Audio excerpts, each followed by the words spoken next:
Hai teman-teman, perkenalkan nama saya Lorifika Nanim 2003-2014 5 dengan mata kuliah Manajemen Resiko Bisnis dengan dosen pengampu Wahyu Isnandar Nasution. Nah, di sini saya akan menjelaskan tentang materi yang berjudul budaya risiko dan aspek fundamental manajemen risiko. Tapi terlebih dahulu teman-teman, saya akan menjelaskan apa itu arti budaya dan risiko. Budaya itu adalah peduli, sedangkan risiko adalah suatu pola perilaku sebuah personil atau pegawai yang berinteraksi dan berpersepsi pada suatu organisasi yang mempertimbangkan risiko dalam setiap proses pengambilan keputusan dan cara melakukan pekerjaan secara berkelanjutan.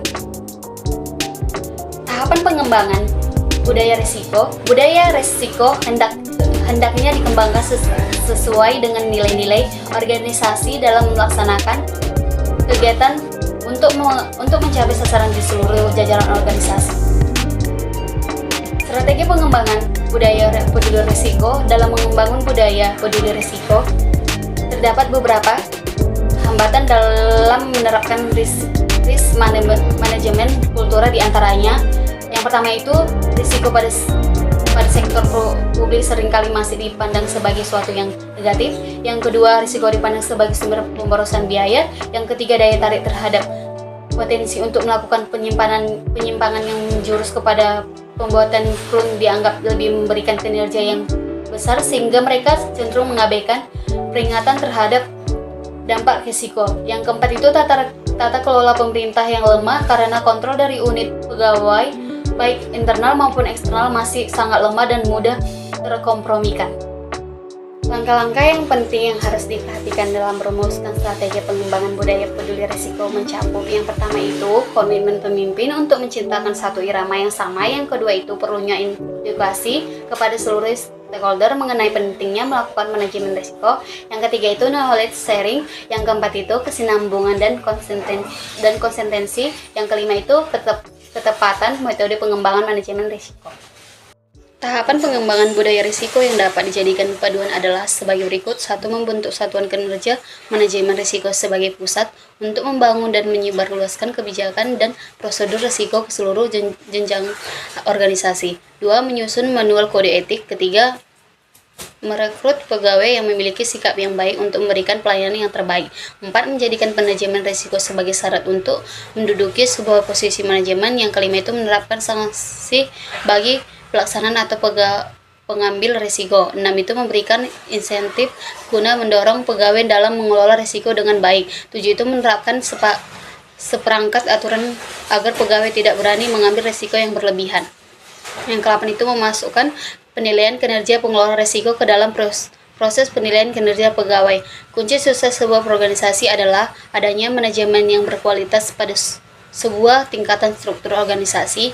Manajemen bisa didukung dan bisa juga dibatasi oleh organisasi yang mengelilingi dan mengawasi mereka.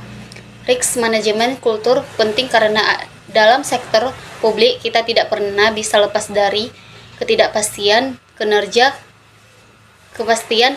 krisis finansial yang terjadi di AS merupakan contoh bagaimana risk manajemen kultur dilupakan ketika suku bunga rendah, kredit dikucurkan tanpa pengendalian yang baik. Kemudian ketika suku bunga naik, terjadilah banyak kredit macet. Setidaknya ada 3 tujuan manajemen perubahan yang menjadi dasar dari perlunya perubahan di dalam organisasi. Di antaranya adalah untuk mempertahankan keberlangsungan hidup organisasi, baik itu jangka pendek maupun jangka panjang. Yang kedua itu untuk menyesuaikan diri dengan perubahan yang terjadi di lingkungan eksternal, sikap tenaga kerja, perubahan strategi koperasi, perubahan teknologi dan peralatan, dan lainnya. Serta di lingkungan eksternal, perubahan pasar, peraturan, hukum, kebijakan, pemerintah, teknologi, dan lainnya.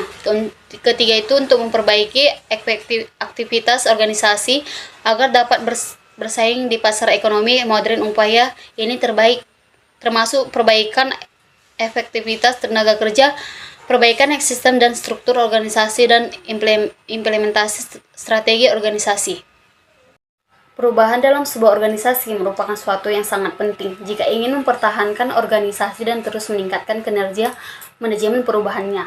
Dirumuskan oleh seorang pemimpin, namun dalam praktiknya seringkali dilakukan seorang pemimpin secara langsung Setiap organisasi menghadapi ketidakpastian dalam pencapaian visi dan misi. Setiap organisasi siap menghadapi ketidakpastian. Kekuatan yang paling fundamental adalah terciptanya budaya risiko, di mana organisasi sudah secara otomatis dan menyeluruh menerapkan pengambilan keputusan yang berbasis risiko. Membangun dan memelihara kultur sadar risiko pada organisasi harus diwujudkan secara nyata. Manajemen perubahan merupakan pendekatan yang dapat dilakukan untuk mengubah hidup tim organisasi yang berlangsung secara terus-menerus untuk menumbuhkan budaya organisasi yang peduli risiko. Untuk membangun budaya peduli risiko diperlukan suatu strategi pengembangan budaya peduli risiko yang mencerminkan adanya keterpaduan langkah antara pihak manajemen atau pemimpin dengan unit internal auditor.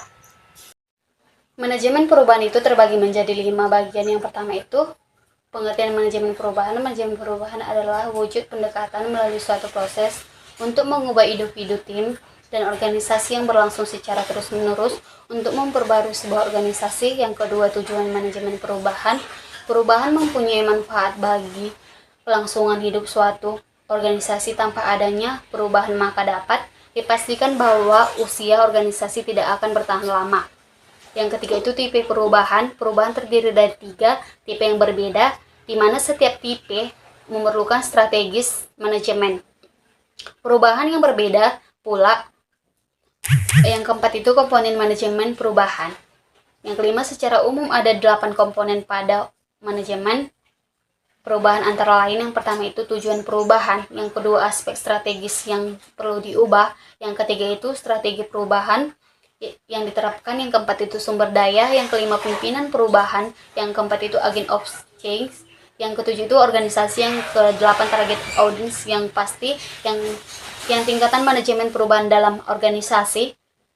Seperti yang sudah disinggung sebelumnya, bahwasannya secara umum change manajemen merupakan upaya untuk menata dan mengelola organisasi ke arah yang diinginkan, sehingga dalam sebuah organisasi terdapat beberapa tingkatan manajemen perubahan, diantaranya sebagai berikut.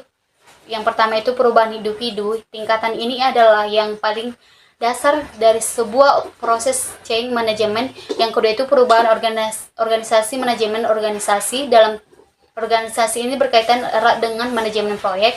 Yang ketiga perubahan kemampuan organisasi. Pada tingkatan ini change management berperan secara langsung untuk mengelola organisasi agar secara efektif mampu beradaptasi dengan perubahan dunia atau lingkungan organisasi. Sekian dan terima kasih.